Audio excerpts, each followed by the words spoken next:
Bismillahirrahmanirrahim. Assalamualaikum warahmatullahi wabarakatuh. Semangat pagi Bapak Ibu. Bapak Ibu, alhamdulillah pada pagi hari yang cerah ini kita dapat berkumpul ya di sekolah kita SMP 45 dengan penuh semangat, insya Allah ya Bapak Ibu. Pada kesempatan kali ini sebetulnya adalah tugas saya sebagai guru penggerak. Buin pakai Inggrisnya. Ini adalah salah satu tugas diseminasi budaya positif. Pada modul 1.4 kami diajarkan bagaimana cara untuk atau mengetahui budaya positif itu seperti apa di sekolah pastinya ya. Nah, tujuan dari diseminasi positif ini supaya para guru penggerak itu menyebarluaskan mengenai budaya positif di sekolah kita. Ternyata banyak loh budaya positif di sekolah kita yang sudah kita lakukan, tapi kita terterang, tapi bahasanya naon gitu, ya. Nah, Bapak Ibu, karena itu marilah kita ikuti diskusi ini. Sebenarnya bukan saya menggurui, hanya berbagi ilmu ya Bu Haji, sedikit berbagi ilmu yang mungkin lebih dulu saya ketahui, tapi tidak menutup kemungkinan pada saat saya menjelaskan, oh nya bima terus apa tenanon bilih abi kini tengah-tengah yang salah, mangga angkat tangan bangi teteh lompat sana gitu. Tapi kami angkat tangan bangi ya tanah saya tentu saya ya. Nah, hatur nuhun kangge Ibu Haji anu parantos ngawidian anu parantos masihan widi painten ka abdi kangge menyempatkan sedikit atau mengganggu kegiatan belajar sedikit Bapak dan Ibu guru ya. Mudah-mudahan kegiatan ini bermanfaat bagi kita semua. Yang kedua, terima kasih juga saya ucapkan tidak lupa kepada rekan guru semuanya telah meluangkan waktunya, telah berkenan untuk kumpul di sini ya Bapak Ibu ya. Walaupun misalnya nanti banyak kekurangan, mohon maaf. Kita mulai saja Bapak Ibu. Kegiatan ini bernama diseminasi budaya positif. Tadi sudah dijelaskan tujuannya yaitu untuk menyebarkan budaya positif. Yang jelaskan positif itu berarti hal baik ya Bapak Ibu yang ada di sekolah kita. Nah, Bapak Ibu coba tinggal gambar saha, cung noterang ya saha. Cung. Saha. Hajar Dewan Tara. Bu Santi di nomor hiji dugi ka 4 resepna nomor sabaraha? Nomor 4.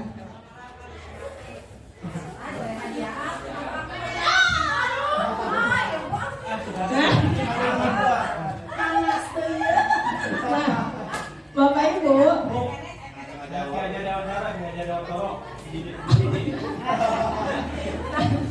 Bapak Ibu, siapakah aku?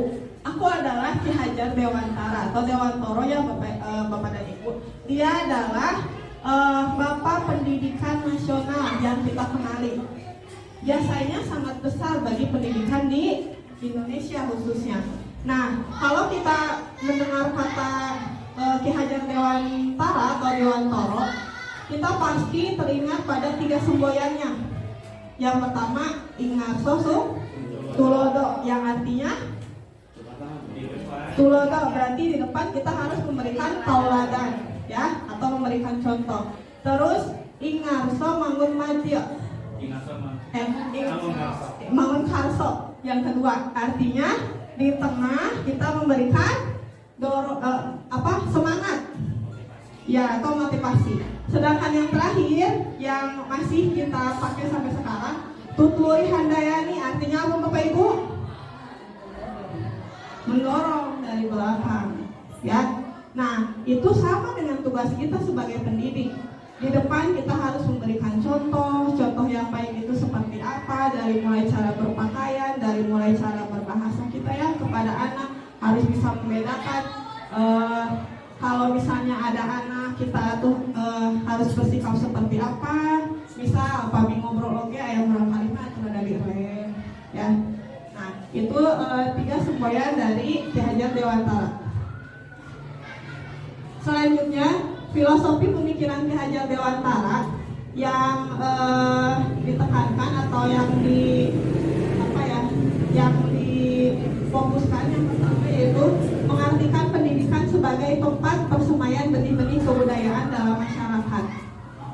Artinya di sini bahwa tujuan dari pendidikan itu salah satunya untuk menciptakan manusia yang beradab. Ini kaitannya dengan visi yang kegiatan saya kemarin ya, yang pendampingan. Kan Bapak Ibu ada yang menjawabkan bahwa ingin anaknya itu beradab, yang beradab mulia pastinya yang baik.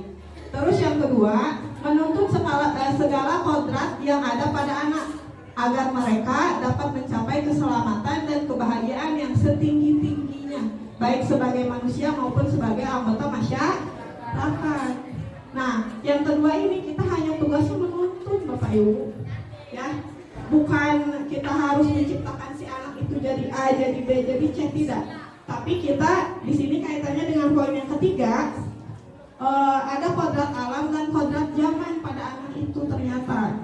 Kalau kodrat alam itu biasanya potensi yang ada pada anak tersebut pastinya dipengaruhi dari lingkungan keluarganya atau lingkungan masyarakatnya ya. Contoh di sini banyak anak-anak yang mahir dalam poli misal. Nah, kita tunjukkan bakatnya, potensinya atau kodrat alam dari anak tersebut. Yang kedua, kodrat zaman.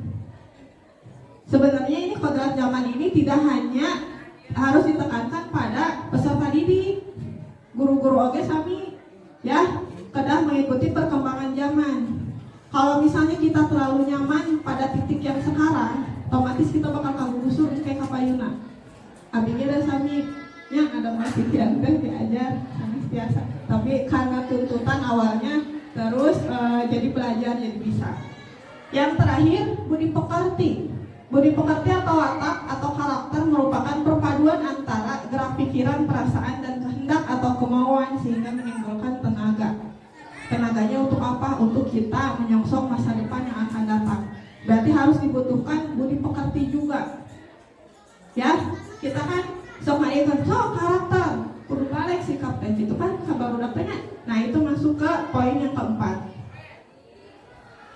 Nah, si budi pekerti tadi Bapak Ibu dapat kita tunjukkan atau dapat kita tonjolkan melalui pembiasaan positif.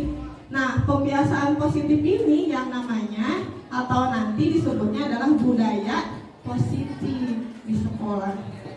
Coba contoh budaya positif di sekolah orang namanya literasi, embun pagi, apalagi siraman rohani, terus literasi, ya. Terus apa lagi Bapak Ibu? 15 menit baca Quran. Kita senyum kepada anak itu budaya positif bukan? 5S ya. 5S itu apa? Senyum, salam, sapa, sopan dan santun. Paling penting. Nah, budaya positif ini ialah nilai-nilai atau keyakinan-keyakinan dan kebiasaan-kebiasaan di sekolah yang berpihak pada murid agar murid dapat berkembang menjadi pribadi yang kritis, penuh hormat dan bertanggung jawab. Ya, jadi sebenarnya kegiatan yang kita lakukan baik ekstrakurikuler atau maupun di luarnya itu sudah mencakup dari kegiatan budaya positif.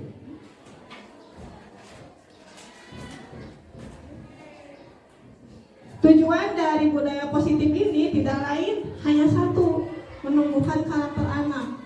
Karakter yang seperti apa? Yang pastinya karakter yang positif, yang baik.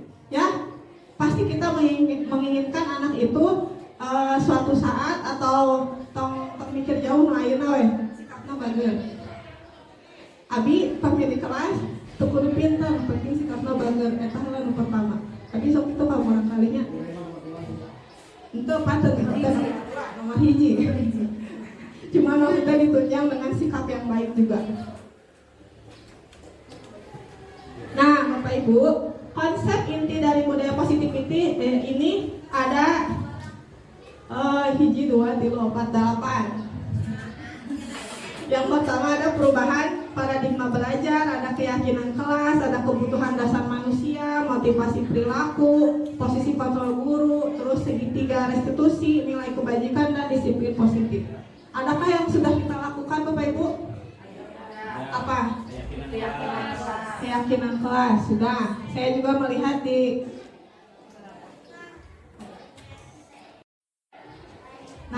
saya melihat di kelas 9C sudah 9B sudah ada keyakinan kelas. Di kelas saya pun sudah keyakinan kelasnya sudah ada. Terus di kelas yang lain juga sudah ada. Berarti Bapak Ibu itu sudah melakukan aksi nyata dari budaya positif sebenarnya.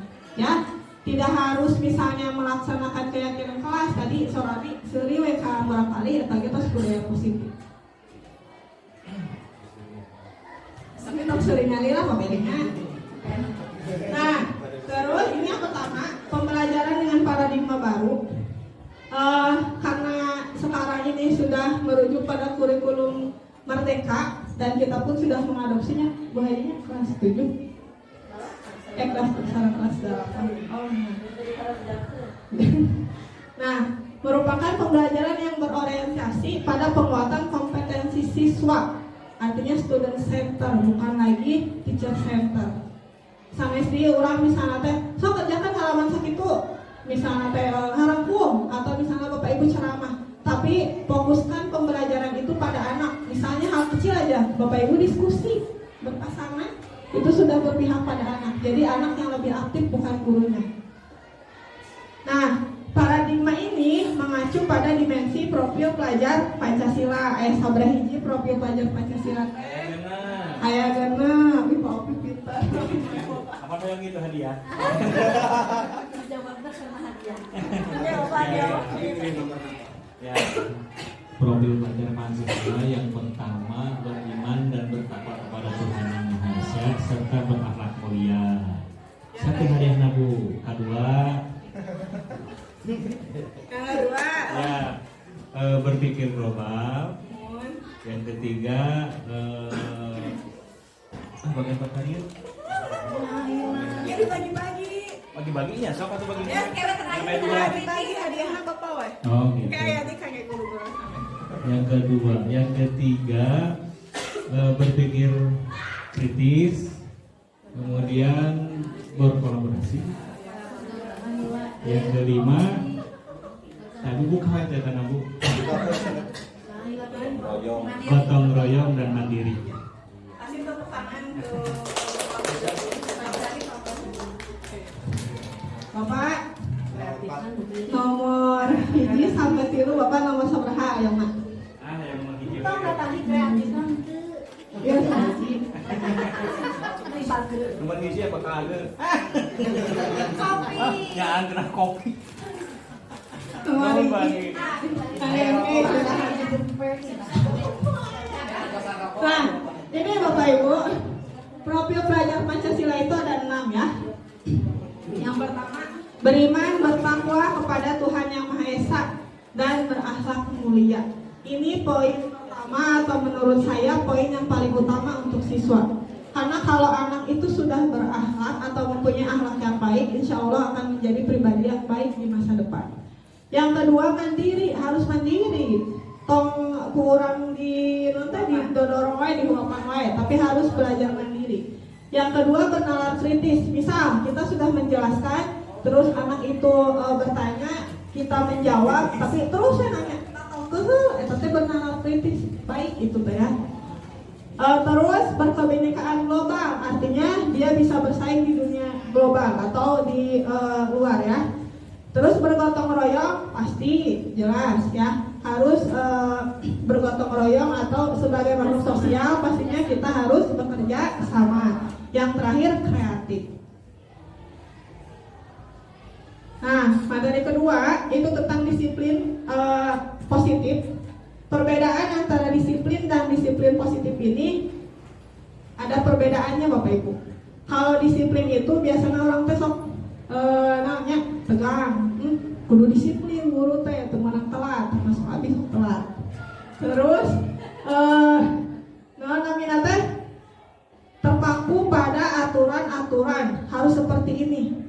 disiplin.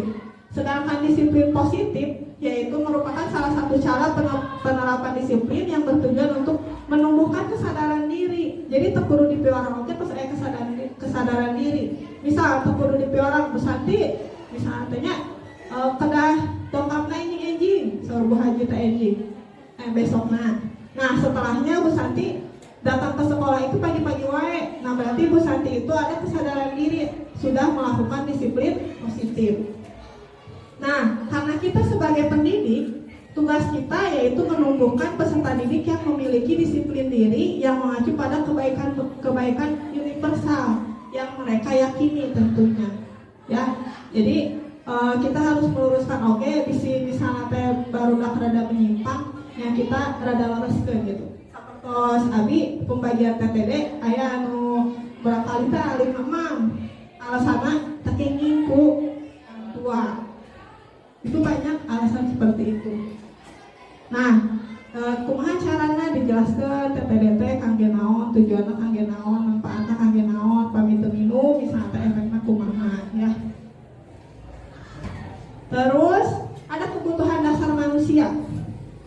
Kebutuhan dasar manusia ini adalah unsur-unsur yang dibutuhkan manusia dalam mempertahankan keseimbangan fisiologi maupun psikologisnya, ya, yang bertujuan untuk mempertahankan hidup dan kesehatan. Nah, ini ada 5 macam kebutuhan dasar manusia. Yang pertama ada bertahan hidup. Untuk bertahan hidup, Bapak Ibu harus bagaimana? Makan, ya, pangan, apa namanya? Makan, minum, harus istirahat. Terus yang kedua kasih sayang dan rasa diterima. Ada rasa kasih sayang, Bapak Ibu? Ayah? Perlu, ya, perlu. Karena kasih sayang itu salah satu motivasi juga supaya kita dapat menjadi pribadi yang kuat menurut Abi, ya. Terus kesenangan, apakah harus ada hiburan? Healing harus. Terus ada kebebasan itu dalam artian Bapak Ibu kan jurusan kuliah beda-bedanya, ya kan? Atau misalnya kayak contoh kecilnya Bunur ngangge kerudung hejo, Bu Susi kerudung pink, Goyana kerudung coklat. Itu adalah kebebasan mereka untuk memilih pakaian mana yang ingin mereka pakai. Ya, jadi saya misalnya Bu Dewi, Bu Susi mau pakai kerudung pink, neng gue macam. Terserah Bu Susi, cuma kebebasan. Ya, nah, terus yang terakhir ada penguasaan. Nah, biasanya penguasaan ini kalau kita tidak bisa membawanya akan menjadi bumerang atau akan menjadi pribadi yang sombong. Penguasaan itu sesuatu yang kita bisa lakukan. Ya, misalnya orang mah misalnya dia 10 tahun itu mah 5 tahun tong orang orang. Nah, ya itu coba dari penguasaan. Atau misalnya abi mah S2 itu mah sama kene. Nah, tidak boleh melakukan ya. Nah, ini Bapak Ibu yang dititik beratkan, ada posisi kontrol guru. Posisi kontrol itu adalah salah satu komponen kelas, posisi guru yang dapat dikatakan sebagai penggerak utama, atau hal ini mewujudkan juga adanya kontroversi sebenarnya dalam proses mengajar. Ya. Nah, yang pertama ada penghukum. Jom masuk ke hukum. Ya, ya. Yang pertama ada penghukum, pembuat merasa bersalah, teman, terus pemantau dan manajer. Nah, kalau penghukum biasanya nadanya itu keras, tegas, ya. Kamu tidak pakai sepatu putih, misalnya, copot, misalnya, tidak. Kamu pakai sepatu putih, misalnya, sok copot aja. Nah, itu penghukum, ya, tanpa menanyakan alasan anak tersebut itu memakai sepatu putihnya kunaon.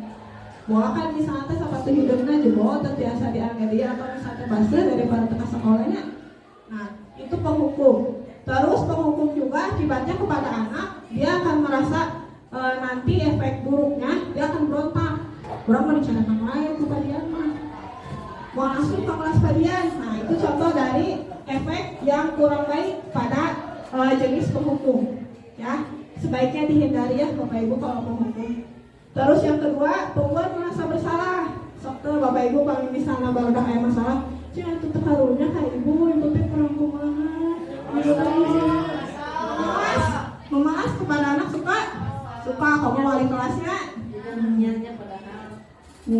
Nah, pembuat merasa bersalah ini biasanya nantinya dia tidak akan ada faktor dari dalam dirinya. Harusnya si ibu bisa disarankan turun kepala, bagus. Jadi motivasinya dari luar, bukan dari diri sendiri. Terus teman,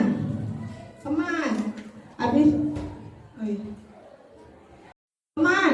Nah, teman biasa nama guru-guru masih muda, mama, ya. Ya, mohon guru-guru masih muda biasanya teman mah, misalnya teh. Kadangnya abis misalnya pos cakep pisan kamu kali terbiasa beda kalau itu menuju di kelas atau menuju di luar pembelajaran gitu ya. Nah, posisi teman ini emang mereka itu akan lebih dekat kepada kita, tapi tetap nanti akan ketergantungan Bapak Ibu kalau teman. Ya, jadi mohon, jadi kenapa abah weh daya wangi dari deketin wangi, abah weh daya pakai ini deketin pakai ini dari orang pramuka. Nah, itu posisi teman, ya sebaiknya juga dihindari. Terus ada posisi pemantau. Kalau pemantau, kita panggil muridnya, terus kita tanyakan apakah benar atau tidak. Terus si anak tersebut berjanji misalnya mau melakukan lagi, nah kita pantau apakah dilaksanakan janjinya ataupun tidak. Nah, ini yang jenis terakhir, manajer. Yang paling bagus manajer saya, ya. Manajer ini posisinya dia yang pertama menstabilkan dulu identitas, menanyakan dulu si manajer mah. Nah, terang tuh alasan ku ibu dipanggil, ku bapak dipanggil, terang bu tadi di kelas ngobrol misal, ya. Terus ditanyakan apakah itu baik atau tidak. Coba cara kamu supaya kapayunan nanti ngalakukeun deui kumaha carana. Bedah kumaha anu baik teh kumaha. Itu posisi manajer yang baik ya.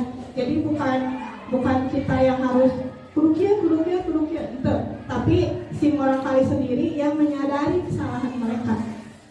Nah, posisi manajer ini adalah posisi yang baik di antara yang lain, ya. Paham Bapak Ibu? Tos? Amanah tos coba kita kasus ya Bapak Ibu 2. Posisi kontrol mana yang kami lakukan? Kayak terang acungkan tangan. Hiji deui acungkan tangan, mun ku abi ditunjuk sampai sebutkeunnya, kalau ka disebutkeun mesti ditiro. Ini kasus pertama Bapak Ibu. Silakan.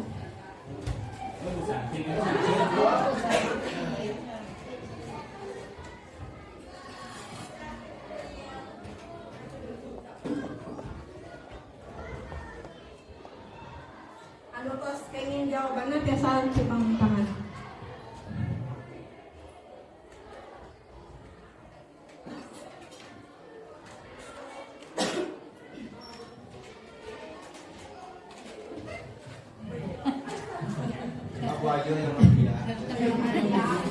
Ini termasuk kategori yang membuat siswa bersalah, ya merasa bersalah. Ada jawaban yang lain Bapak Ibu? Ya betul ya. Di sini di garis bawahinya, ayolah tugasnya dikerjakan. Nanti Ibu ditegur Bapak Kepala Sekolah kalau kalian tidak mengerjakan tugas. Tolong bantu Ibu ya. Itu adalah pembuat merasa bersalah. Nah, paham Bapak Ibu? Ibu nomor 2 sareng 3 dari nomor 1. Ini ya Ibu. Ayo kasus saya hiji deui. 3 saja. 3. Nah, kita isi. Nah, rokok 2 atuh.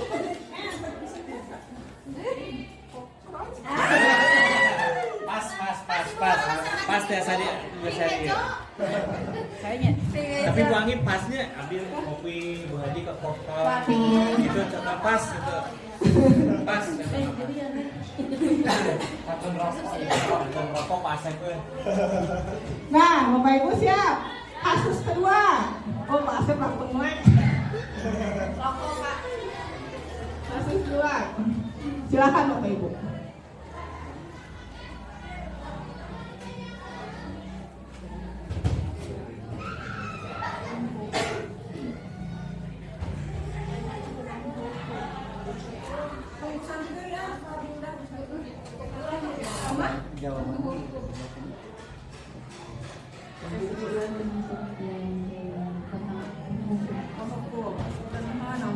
Ya, pokoknya tepuk tangan untuk Bunur. Bunur terbiasa milih.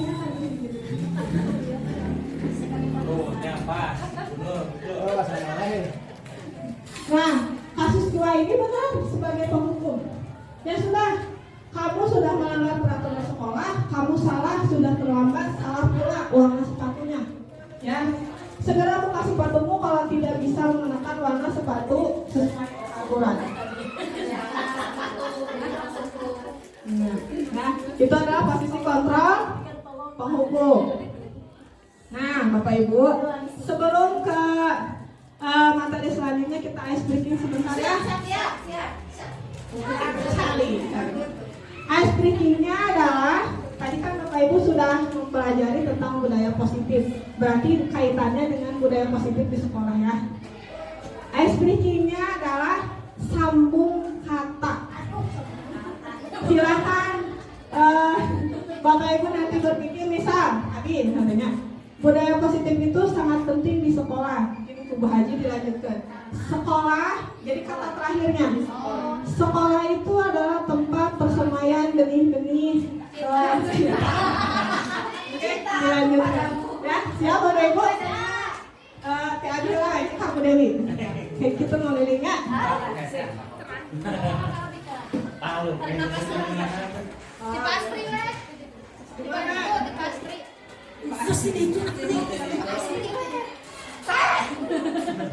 Sabar. Kontrol diri. Lantar nih Bu Dewi. Percaya Bu Dewi bisa. Kata-kata saya, motivasi anak itu bisa diwujudkan dengan pembiasaan positif.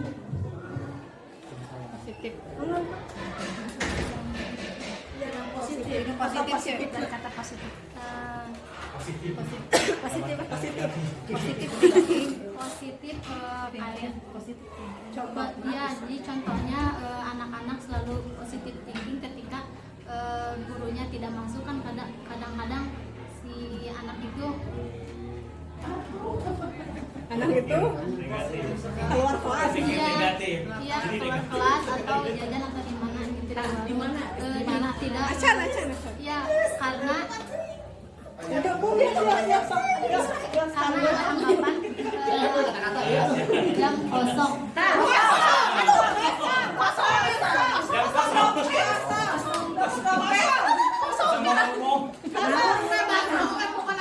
Dompet membuat saya pusing. Bebas itu kata Kata kosong. 1, 2, 3, Kosong dompet membuat saya pusing dan marah-marah. Kosong pikiran, kosong hati, kosong dompet bisa membuat saya berpikir kosong.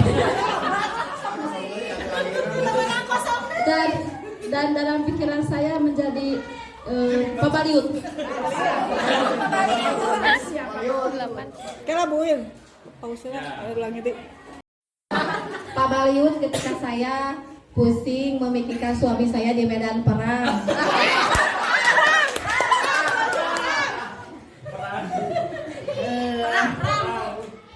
Sekarang set perang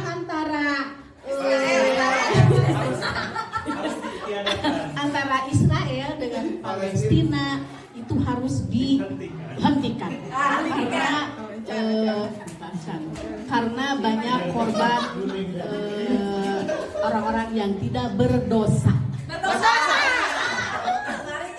Dosa itu ada dosa kecil dan dosa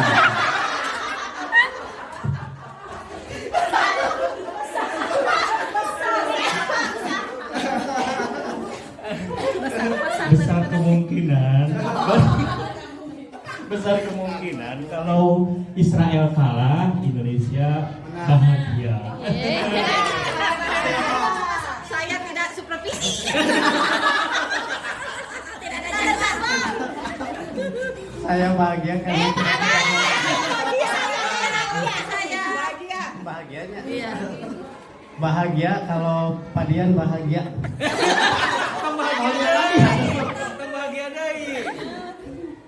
Bahagia kalau kita kalau tepat waktu datang ke sekolah.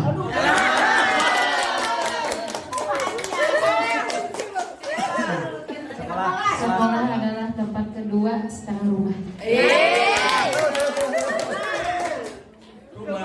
Tempat ke satu. Surga itu untuk orang-orang yang diterima oleh Allah Subhanahu wa taala. Amin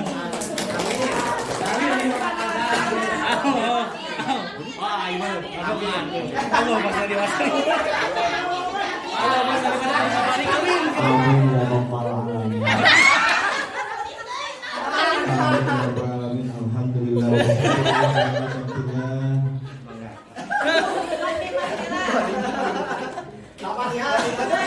Alhamdulillah.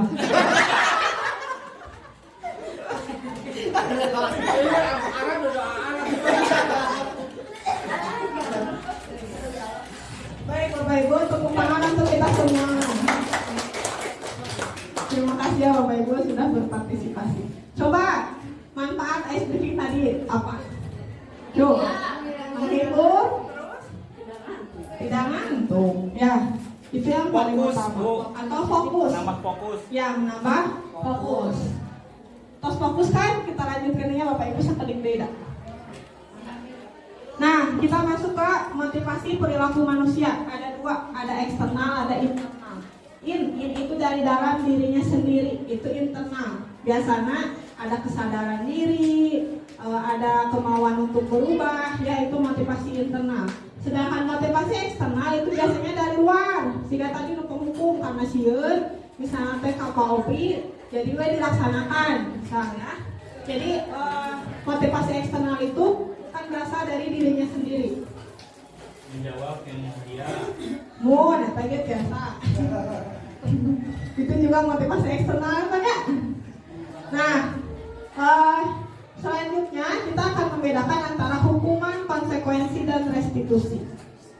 Kalau hukuman itu biasanya tidak terencana atau tiba-tiba, refleks. Ya, ningal murah kali akhirnya keluar. Kayu kan atuh, seberapa kali disuruh ku babat teh. Nah, ya. Mun misalnya tadi kajerokeun we gunting ke batikna. Ya orang tua nak dieu. Ya. Terus kalau konsekuensi itu biasanya terencana atau disepakati. Kayak misalnya membuat keyakinan kelas, kalau misalnya ada yang melanggar, konsekuensinya harus seperti apa. Atau hal kecil mah, amun teu piket ku kudu kumaha, baru kan sok marasnya. Wah, itu mah tara piket, abi mah sok piket sok atuh. Konsekuensina kesepakatan kelas misalnya teh. Dikumahakan mun teu piket. Nah, itu konsekuensi. Sedangkan yang ketiga adalah restitusi, proses untuk menciptakan kondisi bagi siswa untuk memperbaiki kesalahan. Nah, restitusi ini sangat bagus dibandingkan konsekuensi atau hukuman. Nah, Bapak Ibu, restitusi ini biasanya dilakukan ketika anak mendapat masalah atau ada masalah, ya. Jadi ada namanya segitiga restitusi langkahnya, yaitu di mana proses dialog agar siswa menjadi seseorang yang mandiri dan bertanggung jawab. Kaitannya saran tadi ada posisi kontrol, manajer yang terakhir. Nah, ini langkah-langkah segitiga restitusi ada 3. Yang pertama, menstabilkan identitas. Misal barangkali kan terus dipanggil. Nah, terus kok kita tanya, tahu tidak ibu panggil? Misalnya temuan tuh ngobrol di kelas atau misalnya makan di kelas. Nah, kok kita kasih pemahaman. Tenono makan di kelas, dan ibunya resep makan. Tapi ada waktunya atau misalnya teh kalian harus meminta izin dulu, misalnya gitu ya. Terus yang kedua, validasi tindakan yang salah. Coba dari tadi yang kamu lakukan di kelas, tindakan apa yang salahnya? Misal, mohon Bu, Abi ngobrol tadi misalnya di kelas, atau Abi makan misalnya tanpa izin, misalnya, atau misalnya Abi sering keluar kelas, gitu. Nah, setelah itu menanyakan keyakinannya. Kalau sudah dibentuk keyakinan kelas, maka kita tanyakan, yang kamu lakukan itu coba sesuai tidak dengan keyakinan kelas kita. Itu tuh bisa menghargai orang.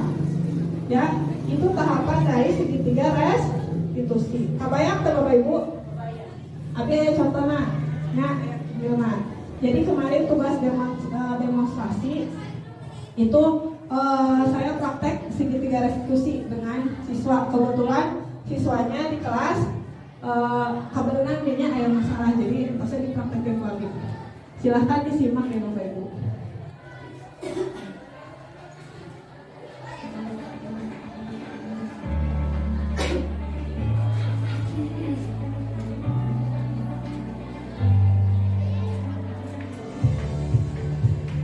Langsung ke kasusnya aja ya.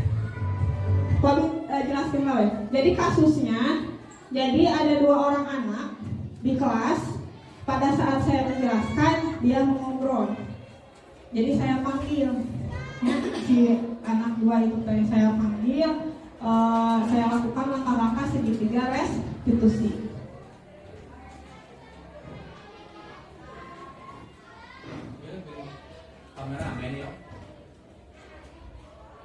Kan kalian di video. Oh itu tuh kalimat.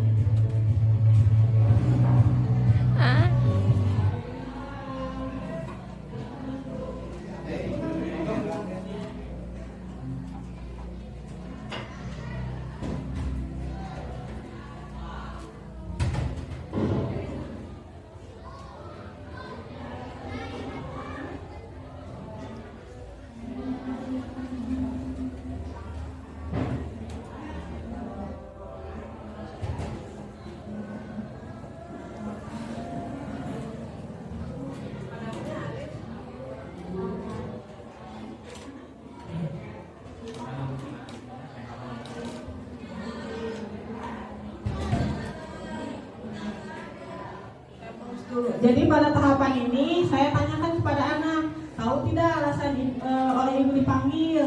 Anak tersebut ternyata sudah menyadari, tahu Bu, tadi di kelas saya mengobrol. Ngobrol itu tidak apa-apa, ibu juga suka mengobrol dengan guru yang lain, cuman ada waktunya. Ya, itu tahapan dari menstabilkan identitas. Jadi meh budak teh tetegang, ya Bapak Ibunya. Jadi bisa diajak ngobrol atau diajak sharing.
ini tahapan apa Bapak Ibu setelah menstabilkan identitas? Memvalidasi kesalahan. Ya, tadi Isma mengkonfirmasi mungkin ya kepada guru bahwa kesal Bu tadi pasihan chat pilih saketing chat mah kare sila. Sedangkan jawabannya sila kan abi gitu tacan beres soal sila teh. Jadi guru itu bertugas menengahi. Kalau misalnya ada 2 orang ya.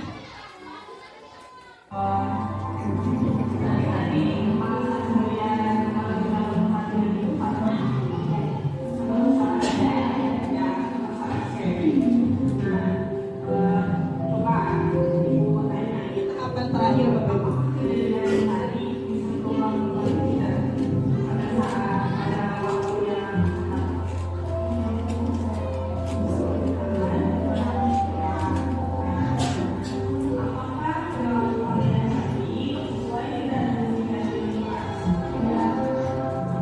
Ditanyakan keyakinan kelas sesuai tidak?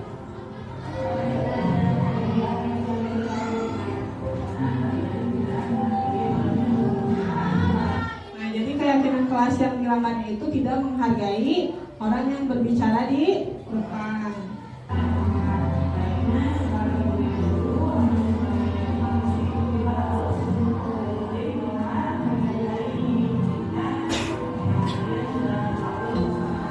Akhirnya dibuat dikasih penguatannya Bapak Ibu ya untuk tidak melakukan kembali tapi berasal atau dikatakan oleh murid itu sendiri bukan dari guru. Jadi mereka yakin atau berjanji tidak akan mengulanginya lagi. Nah itu contoh dari tadi segitiga restitusi. Diharapkan nanti Bapak Ibu kalau ada masalah si anak teh langsung ambeknya taruh sela kunaon terus kesalahannya apa nanti terakhir dikasih penguatan.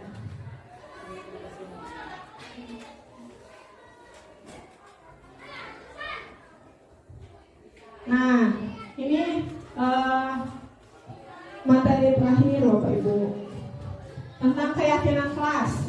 Cuk nontos ngadamal keyakinan kelas di kelasnya. Terus tapi sudah bagus ya. Banyak yang sudah melaksanakan keyakinan kelas. Kenapa keyakinan kelas bukan peraturan kelas? Kalau keyakinan dari 2 pihak antara siswa dengan guru, kalau peraturan kelas itu sepihak. Ya, hatur nuhun topik. Kayak dari Pios.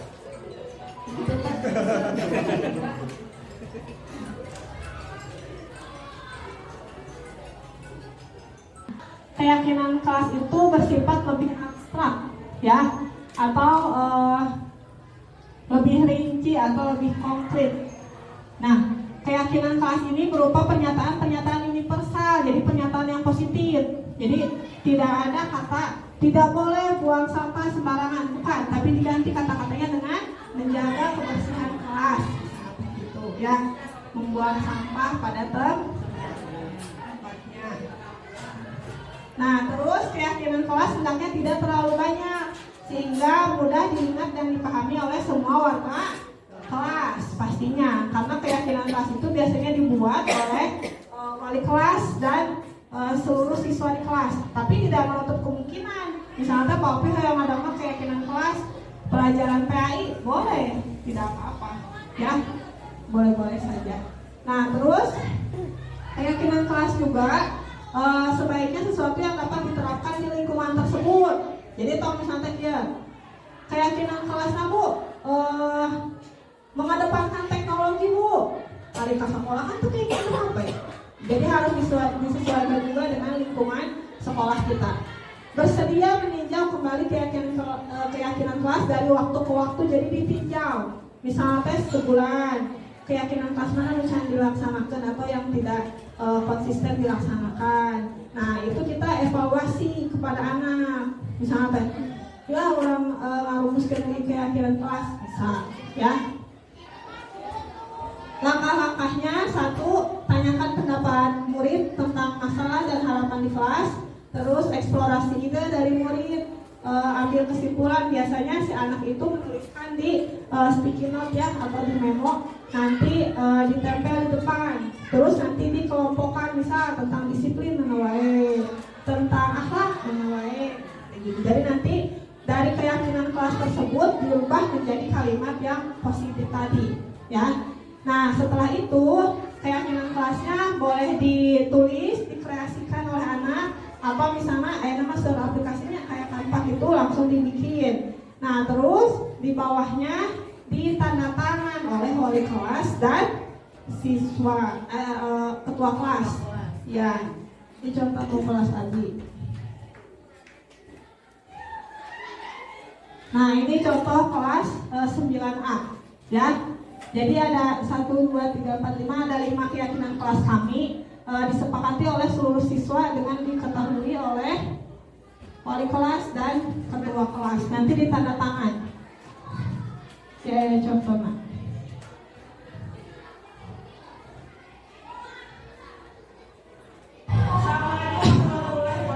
Jadi pertama Bapak Ibu menjelaskan dulu keyakinan kelas itu.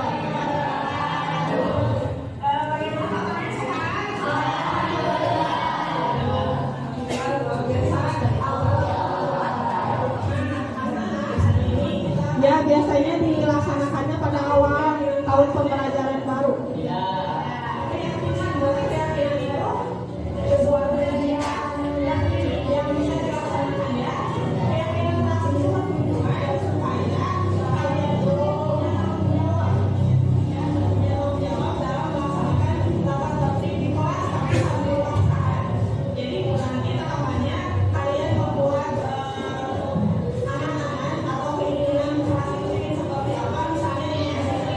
Mungkin Bapak Ibunya bisa dikatakan mimpi, jadi kelasnya ini seperti apa?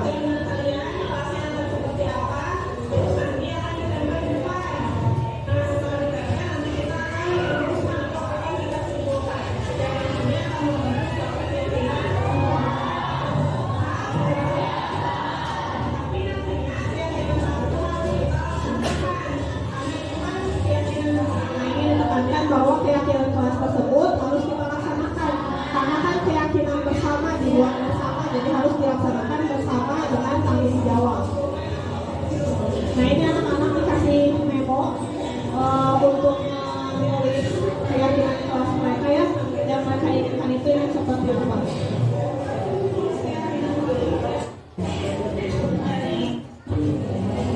Nah ini anak-anak menulis sesuai keinginannya sendiri.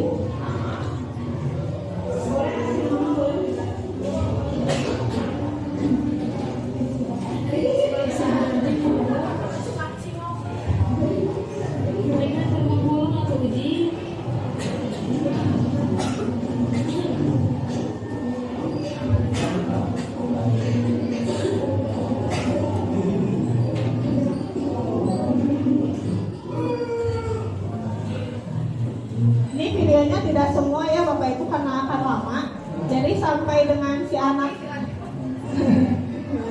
sampai dengan anak menuliskan memo, setelah itu bergantian ke depan ditempel, terus nanti minta bantuan sekretaris, dikelompokkan yang disiplin mana wae. Nah ini dokumentasinya pada saat menandatangani keyakinan kelas ya, terus ke keyakinan kelasnya ditempel di kelas. Tujuannya untuk apa ditempel? Supaya ingat kalau suatu waktu anak itu hilaf, gitu ya, ada hilaf mah. Nah, ini yang paling dipikirkan ya,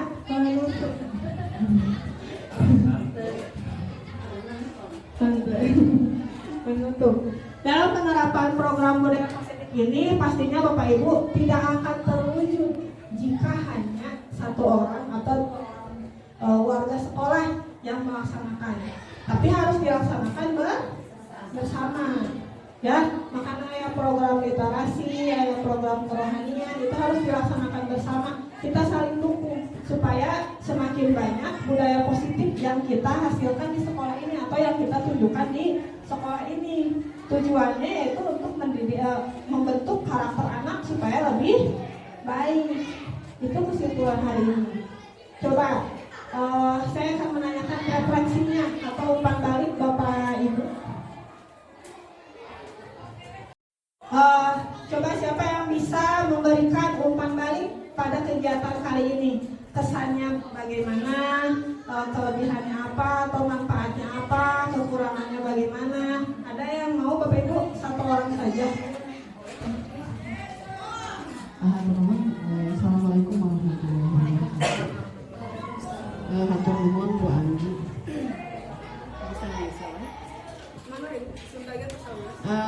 Terima kasih Bu Anggi sudah memberikan ilmunya, sharingnya buat kita. Ini sangat baik untuk meningkatkan, ya, meningkatkan budaya positif di sekolah kita yang memang sudah dilaksanakan. Seperti apa, keyakinan kelas juga sebetulnya ini kan sudah dari dulu yang namanya peraturan kesepakatan. Tapi mungkin sekarang lebih diharuskan jadi keyakinan kelas gitu ya. Tapi di sini yang paling utama tentu yang menurut Pak Ki Hajar Dewantara, kita harus dari yang ke satu, yang dari depan. Jadi buat apa kita membuat aturan tapi kita sendiri yang melanggar. Contohnya misalkan bagaimana kalau ke sekolah mereka sepakat tidak kesiangan atau tepat waktu, tapi guru-gurunya sendiri gitu ya, maka mungkin percuma gitu ya. Nah terus kemudian yang kedua nanti ini bagus selain di kelas untuk tata tertib sekolah juga Pak Asep Taufik ya nanti untuk nantinya. Jadi untuk menentukan tata tertib sekolah nanti kita akan mengundang guru, orang tua atau komite ya, terus siswa juga, supaya tata tertib itu betul-betul merupakan bukan tata tertib lagi tapi keyakinan sekolah. Berikutnya Bu Anggi dengan kegiatan ini mengingatkan 10 tahun ke belakang ya, yang cuma beda tanggal. Pada waktu itu 23 Oktober saya membuat seluruh guru di Jawa Barat ya, guru di Jawa Barat pada tanggal 23 Oktober ini membuat rule kelas di Australia. Jadi kegiatan ini dilaksanakan juga gitu di Batu atau Selama gitu ya. Jadi saya mengingatkan, oh iya teh baheula teh. Jadi kebayang aja waktu itu kami berkelompok membuat rule kelas. Ini contohnya masih ada. Gitu. Ya, jadi ternyata semua, bukan di kita saja, semua sekolah yang ada di mana-mana gitu, itu membuat keyakinan. Kenapa? Supaya siswanya memang mungkin kita itu suka ini ya. Di sana tuh enggak, karena mereka sudah yakin ya. Saya tidak pernah mendengarkan Mr. Simon ngagugahkeun si Lizzy, tidak. Tapi dia mau berenang bangun sekolah gitu ya, tidak pernah. Kenapa? Karena dia sudah yakin atau dia sudah tahu saya harus bangun jam berapa, saya harus pergi jam berapa. Ya, jadi tidak ada polotot hukuman atau apa gitu ya, karena mereka sudah yakin saya tuh harus jam berapa datang, jam berapa pergi. Dan kalau memang mereka terlambat pergi 5 menit wae karena kereta kan sudah lewat gitu ya, jadi bakal ketinggalan betul-betul itu.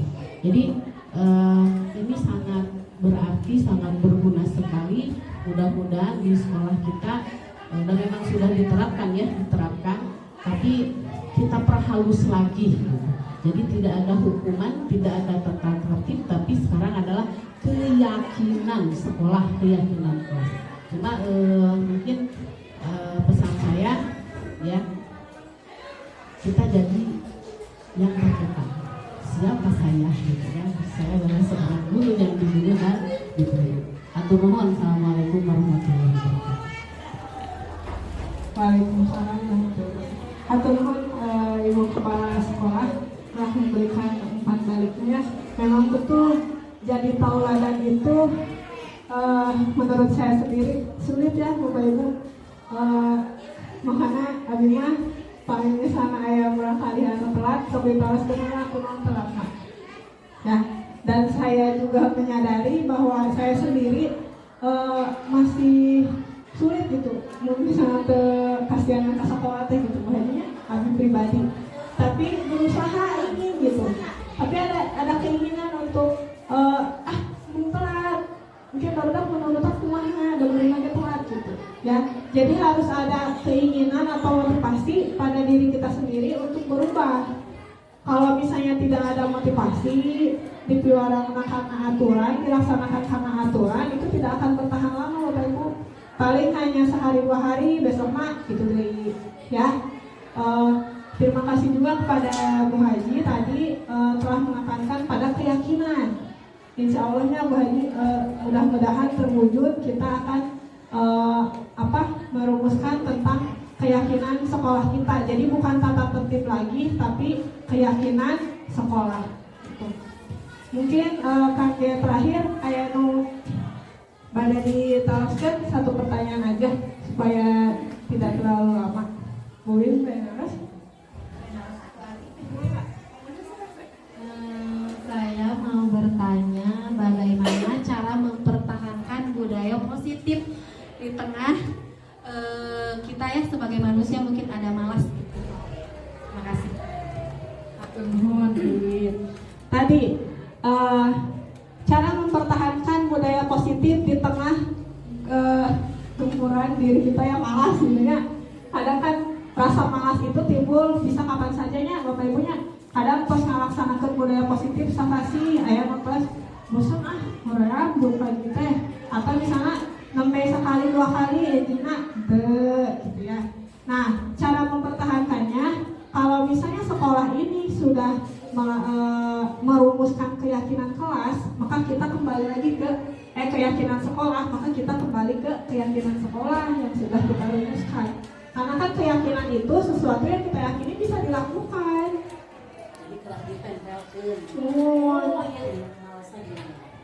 Insya Allah gitu ya.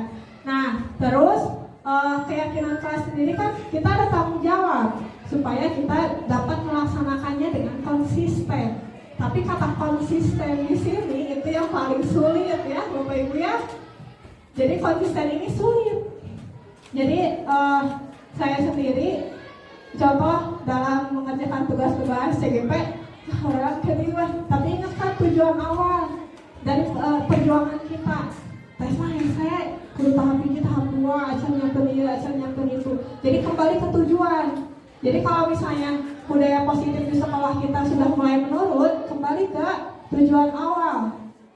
Ya, tujuan kita ingin membentuk karakter anak, maka kita harus lebih semangat dulu. Jelas lebih? Baik Bapak Ibu, terima kasih untuk perhatiannya kali ini. Semoga kasih Bapak Ibunya dibalas ku Allah Subhanahu Wa Taala melangkung saya, amin. Mudah-mudahan kita terus semangat untuk menciptakan budaya positif di sekolah. Mudah-mudahan anak-anak kita juga nantinya di masa yang akan datang memiliki karakter yang baik, ya, atau karakter positif. Mungkin di akhir sesi ini kita baca hamdalah bersama-sama. Bapak Ibu, alhamdulillahirrahmanirrahim. Acaranya alhamdulillah berjalan dengan lancar. Sekali lagi hatur nuhun Bapak dan Ibu guru, semoga bermanfaat. Wassalamualaikum warahmatullahi wabarakatuh. Yes, yang dipotong di rumah. Yes.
Astagfirullahaladzim ya Allah.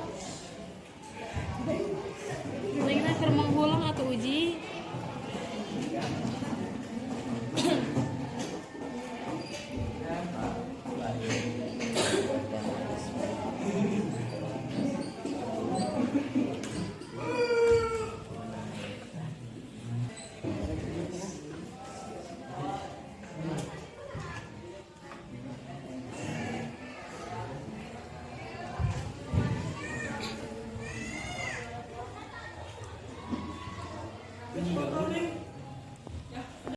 Sudah beres? Silakan secara bergantian tempel di depan. Pergi tolong ditumpukannya di acak. Di depan di karton kuning. Tempel keyakinan kelas kalian. Bebas.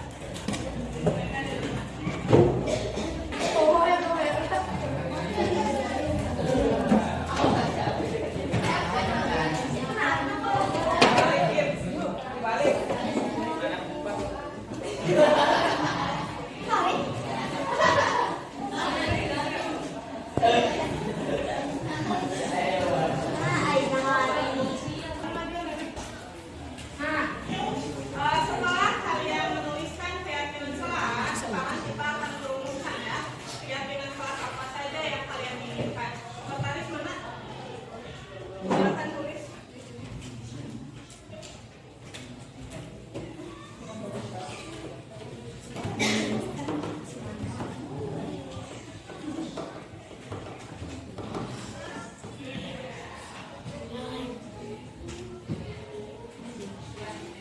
Coba kita lihat. Ingin kelas yang solidaritas dan tolong menolong. Berarti tulis nomor 1 solidaritas dan tolong menolong. Solidaritas.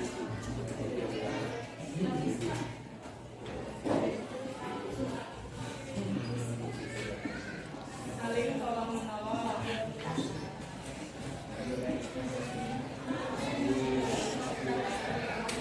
Terus kelas yang bersih bersih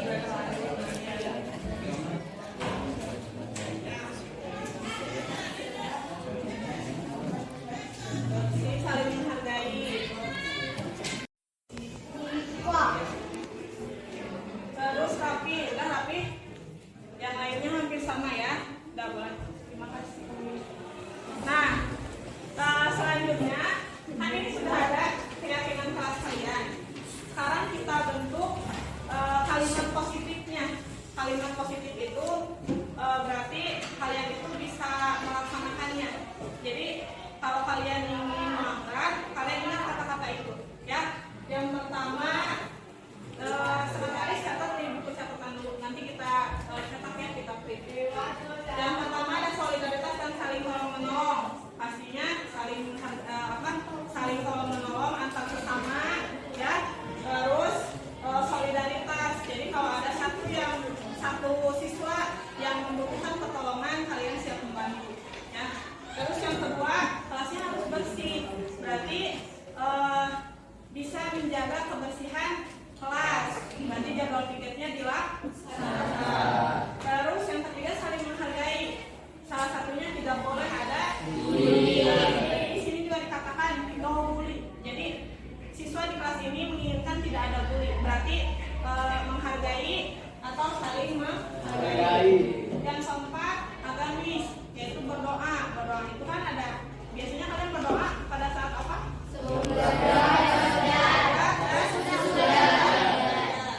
Terus melaksanakan ibadah sholat. Ya, berarti setiap duhur, istirahat duhur, kalian harus melaksanakan sholat. Yang kelima, sopan santun. Nah, di sini ada yang mengatakan katanya itu harus sopan santun dalam bertutur kata ataupun dalam berperilaku. Terus yang keenam, harus menjaga kerapihan.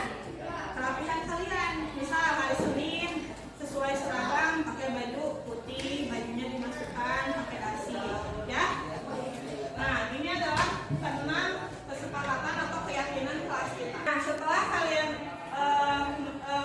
menuliskan keyakinan kelas, sudah kita kesepakati ya bahwa keyakinan kelas itu ada 6. Nah, akan ibu ketik, terus ibu di bawahnya ada tanda tangan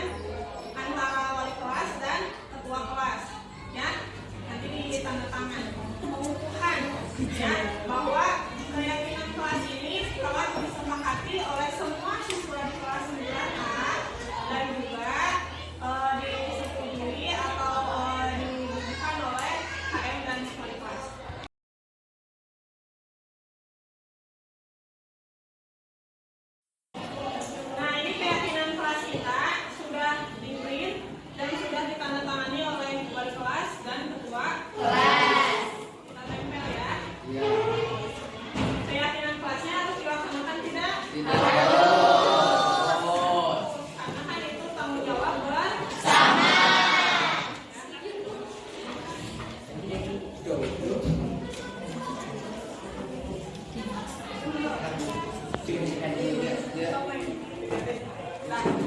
Nah, ini akan kita tempel di kelas ya. Jadi kalau kalian sewaktu-waktu lupa akan kegiatan kelas kita, silakan dibaca. Ya. Kalian silakan tempel.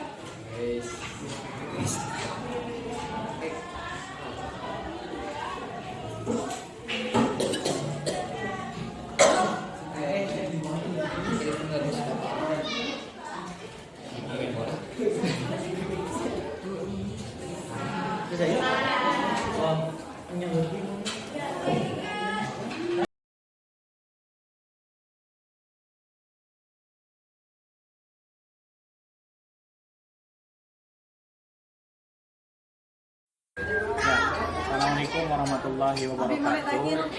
Nama saya Sofian, PKS kurikulum di SMP Negeri 45. Apa yang disampaikan oleh Bu Anggi barusan dalam kegiatan diseminasi budaya positif, mudah-mudahan ada manfaatnya di sekolah ini. Kemudian saya ucapkan terima kasih kepada Ibu Anggi, calon guru penggerak angkatan ke-9. Mudah-mudahan tetap semangat untuk melanjutkan pendidikannya dan terutama bisa terus berkolaborasi, bisa terus bermanfaat, bisa terus menggerakkan komunitas yang ada terutama di SMP Negeri 45. Nuhun, Assalamualaikum warahmatullahi wabarakatuh. Assalamualaikum warahmatullahi wabarakatuh. Perkenalkan, nama saya Adiansa Prasetyo dari kelas 9A. Saya senang dapat berdiskusi dengan wali kelas dan bersama teman-teman. Semoga dengan adanya keyakinan kelas ini, kami bisa merubah diri menjadi lebih disiplin dan lebih bertanggung jawab. Sekian dari saya, terima kasih. Wassalamualaikum warahmatullahi wabarakatuh.